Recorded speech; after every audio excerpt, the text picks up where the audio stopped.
Hi everyone, I'm Becky, the Parish Nurse at St Luke's in Downham, and today I am answering a question which is what to do if you think you have coronavirus. Now, I'm not a virologist, this isn't going to be a technical explanation, but more a kind of a practical what steps should I take and what should I do. So I think the first thing to think about if you're worried that you're becoming unwell is remember that even though coronavirus is a big problem at the moment, you can still get ill of plenty of other things.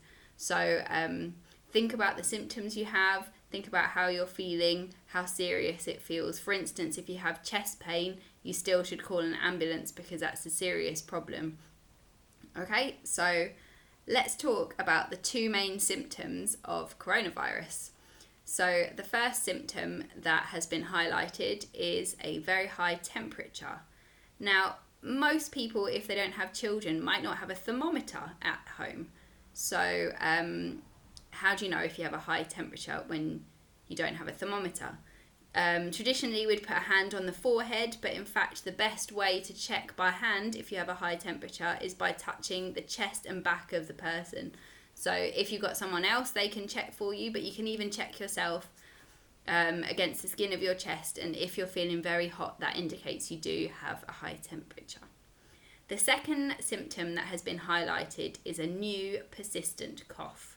Now that's a bit more difficult to think about, isn't it? So what does continuous mean, or persistent? So this has been defined as coughing a lot for more than an hour, or 3 or more coughing fits in 24 hours. So it's worth possibly even jotting down how much you're coughing or checking the time when you start coughing so you can see if it counts as a persistent or continuous cough. Now, another problem with this is many people always have a bit of a cough. Possibly you have a cough in the morning or a cough after any kind of exercise. If you have other breathing problems, you may often have a cough all the time. So a worsening of this cough is also possible to be a symptom of coronavirus. So that's something to take into account even if you always have a cough. So if you have either or both of these symptoms and you think it's possible that you've got coronavirus, what should you do? So the first thing is not to panic. Don't worry yourself and get yourself all in a tizzy. If you're out and about, go home. Tell the other people that live in your house with you that you're feeling unwell and you're not sure, but you think it could be coronavirus, because the whole family should self-isolate.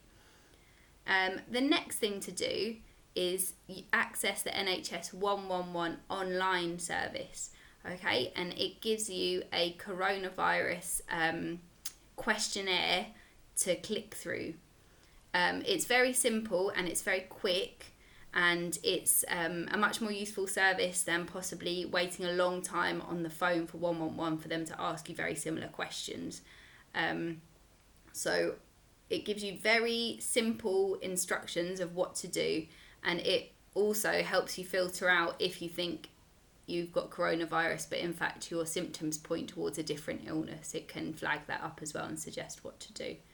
So now it is possible, I've checked out a few different options, answered it in a few different ways, and it is possible that it will still tell you to phone 111 for advice, but at least you know that that you're phoning for a good reason.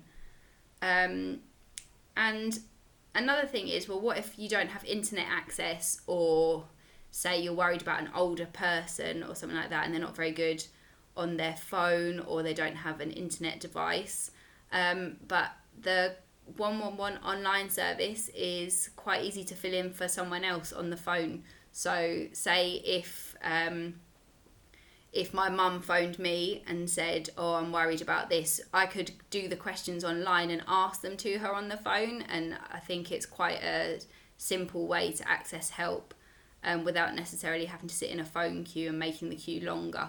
So I really, really recommend you have a look at that. If you feel that that's something you need, and you can ask your friends and family to help you with that if you need that. So that's the end of my very short video, and we'll be back with answering another question next week.